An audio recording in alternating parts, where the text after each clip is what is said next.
Hola a todos, soy Ana y os doy la bienvenida a Letras Vivas, un podcast en el que comentaré con vosotros mis últimas lecturas. Este programa nace con la esperanza de ser lo más interactivo posible. Ojalá me dejéis muchas opiniones, sugerencias y preguntas en los comentarios. Además, hoy voy a probar una cosa nueva, a ver si os gusta. Se trata de un book tag, es decir, una serie de preguntas sobre mis gustos lectores para que podáis conocerme un poquito mejor. Se titula el book tag del New York Times y lleva mucho tiempo corriendo por YouTube. La verdad es que ahora mismo no sé a quién se lo vi por primera vez. El último canal que vi responder este book tag fue Víctor de Real y Mágico, un canal que también os recomiendo. La primera premisa dice: ¿qué libro está en tu mesita de noche ahora mismo? Estoy preparando un especial sobre escritura y naturaleza para mayo, junio, veré cuánto tardo en tenerlo terminado, y uno de los títulos que quiero incluir en este especial es Walden, la obra del filósofo Thoreau. Otro libro que llevaba mucho tiempo queriendo leer y que por fin puedo disfrutar. Os digo que lo poquito que llevo leído me está pareciendo una maravilla, pero ya os contaré, cuando me lo acabe, si es tan bueno como promete. Pasamos a la segunda pregunta. ¿Cuál fue el último buen libro que leíste? Si me seguís desde el principio del podcast, ya sabréis que recientemente he leído 2 novelas que me han dejado impresionada. Una de ellas, Yo Tituba, la bruja negra de Salem, de Marisé Condé, y otra, Soledad, de Víctor Català. Pero como ya he hablado extensamente sobre ellas, voy a elegir otro título que no haya mencionado todavía. Me voy a quedar con la novela que más me impactó el año pasado. Fijaos si me gustó, que la leí 2 veces. Se titula Canción del Ocaso, su autor es Lewis Grassic Gibbon y la publica Total Libros Editorial. Canción del Ocaso es la historia de un pueblo escocés, de su día a día, sus vecinos y cómo les afectó la llegada de la Primera Guerra Mundial. Lo que narra es la vida misma. No hay aventuras épicas, no hay nada trascendental. Es una historia costumbrista sobre hechos cotidianos, sobre personas normales. Por ejemplo, vemos las discusiones entre Cha, el socialista, y algunos vecinos más conservadores, o vemos la elección del nuevo párroco, o cómo todo el pueblo colabora cuando sucede alguna tragedia a alguno de los vecinos, e incluso, aunque fuera alguien con el que te habías peleado el día anterior, vas y ayudas a salvar su cosecha o su ganado o lo que haga falta. La solidaridad de la vida rural, que no quita que también, por supuesto, el libro refleje las rencillas, los dimes y diretes, los rumores que circulan por el pueblo, los cotilleos. Por supuesto, tenemos al loco del pueblo, tenemos al terrateniente, tenemos a los snobs que se creen más que lo que son de verdad. Es una sociedad rural con todo lo bueno y con todo lo malo de cualquier pueblo del mundo real. También en este libro hay diálogos cargados de reflexiones muy interesantes. Por ejemplo, lo que más me gustó es cuando los vecinos discuten sobre lo inglés y lo escocés. Todos los comportamientos, las tradiciones, el significado que atribuyen a cada uno de estos bandos siempre enfrentados, o lo que implica usar uno u otro idioma. De verdad que hay todo un debate filosófico sobre el tema que me pareció fascinante. Los lectores vivimos la historia a través de Chris, que es una niña en la que esta misma división entre lo inglés y lo escocés se ve en grado sumo, porque está dividida entre su amor por el campo, es decir, su lado escocés, y su amor por los libros, por el estudio, es decir, su lado inglés. Y la división es tan fuerte que ella misma no sabe si quiere ser maestra o campesina. Nosotros conocemos a Chris cuando es una niña y la vemos crecer hasta transformarse en esposa y madre, y es muy fácil empatizar con esta protagonista. De verdad es una protagonista excepcional, una mujer inteligentísima que sabe adaptarse a los cambios que le trae la vida, que se enfrenta incluso al final de lo que ha sido hasta ahora su mundo con mucha entereza y que es de admirar, de verdad.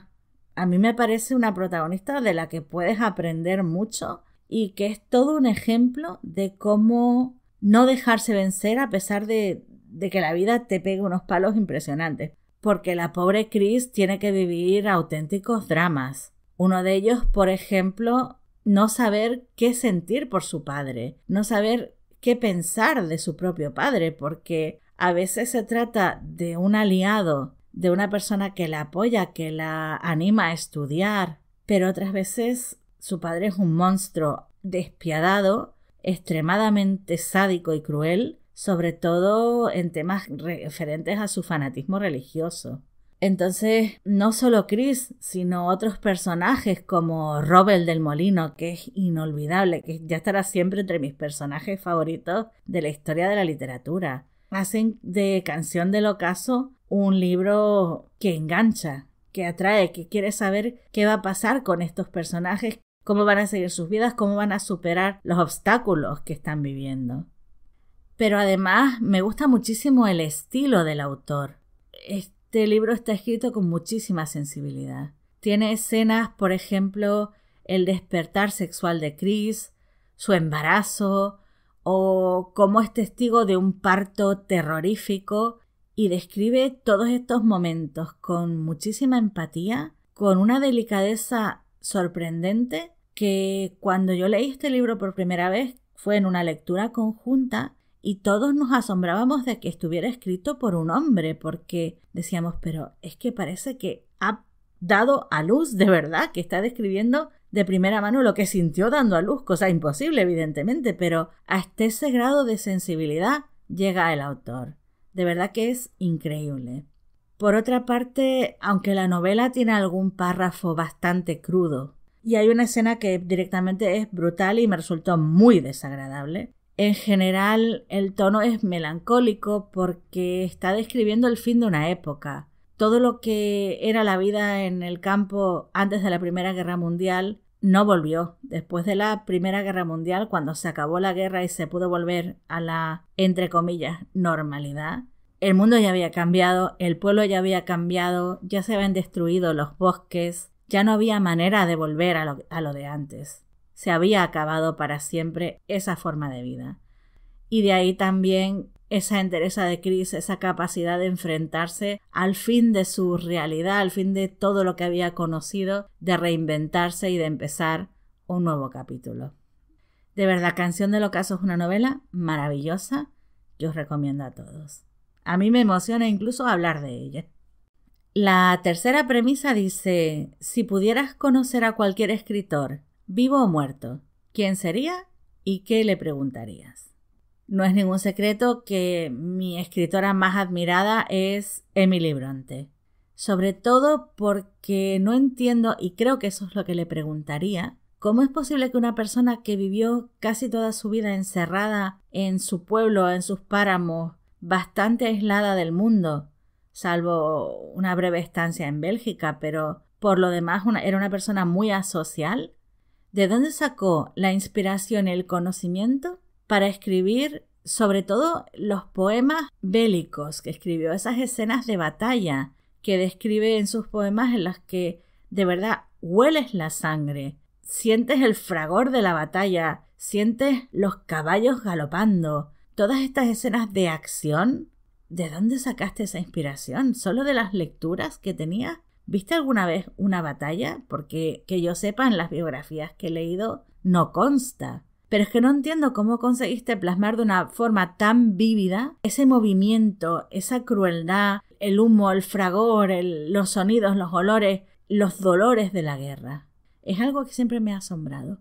Y la segunda cosa que le preguntaría es, Emily, ¿por qué no escribiste más novelas para ti?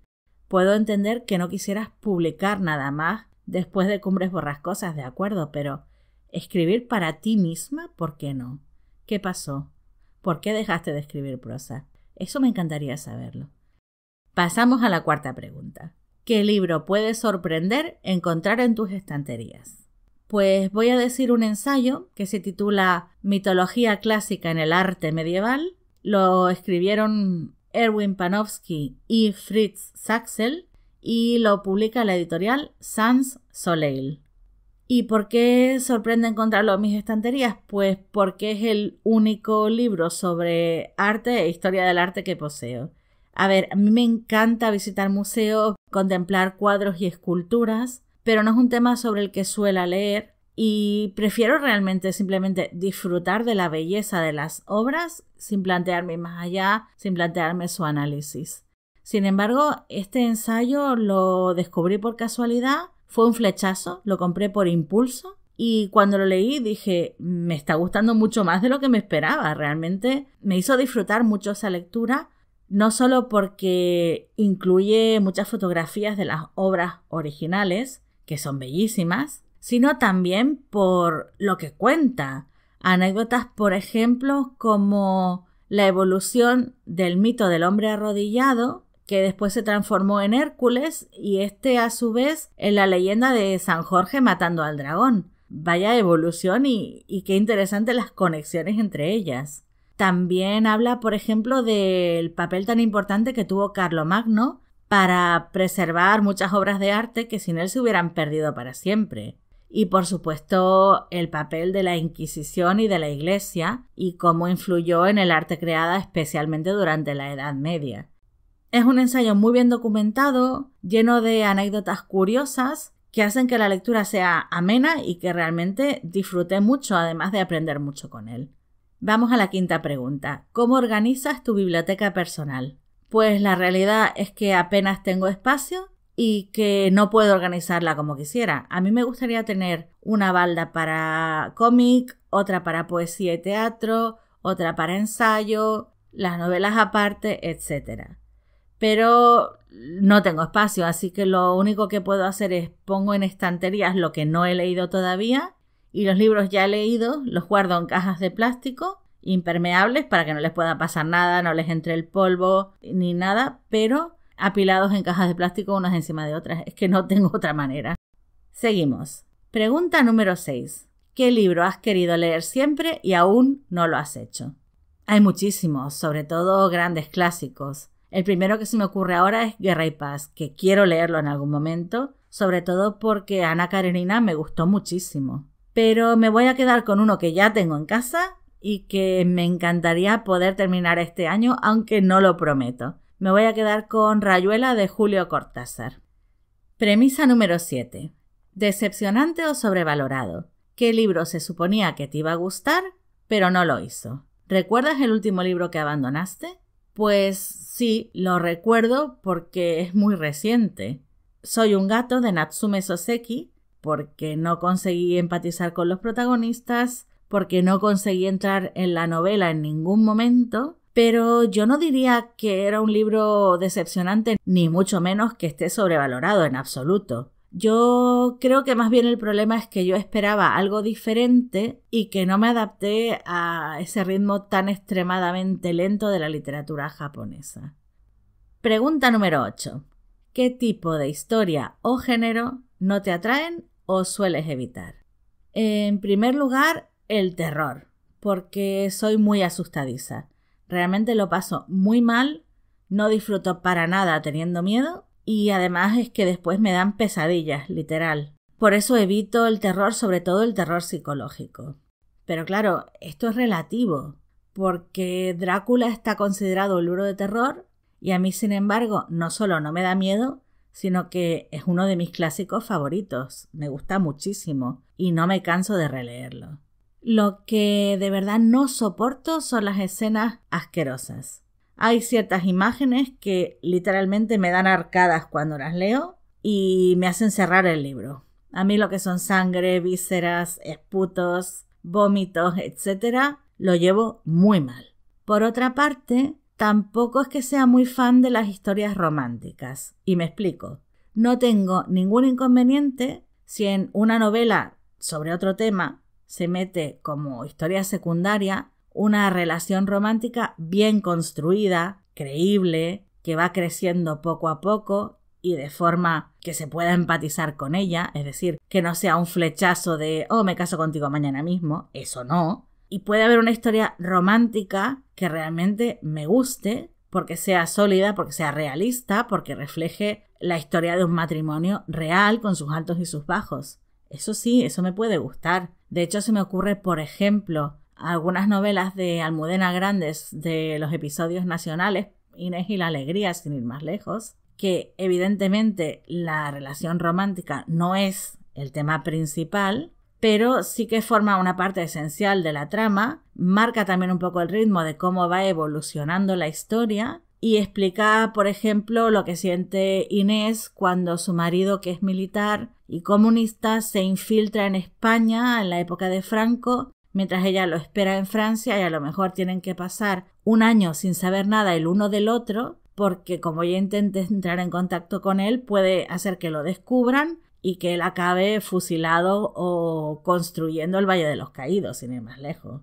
Entonces, ese tipo de historias me parecen muy bien porque son, digamos, una excusa para contar la realidad de la época, para contar las vicisitudes de una mujer que está intentando sacar adelante a ella sola, a sus hijos, porque su marido está en esas circunstancias. En ese sentido, es una historia de amor bonita porque también habla de lo que siente cada uno de ellos, de sus celos, de las inseguridades al estar tan lejos, etc. Pero basada en la realidad, anclada en la realidad y que ayuda de alguna manera a hacer evolucionar la trama.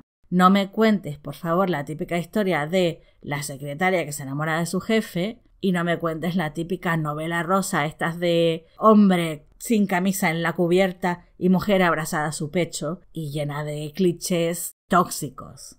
Y por favor, no me cuentes la historia de la típica, entre comillas, fea, que como se enamora del guapo, pues decide de repente someterse a todos los cánones estéticos y sociales y pasar por la peluquería y hacerse la cera y maquillarse y, oh maravilla, de repente es digna del amor de semejante Adonis. Porque cuánta toxicidad, madre mía, en ese tipo de historias.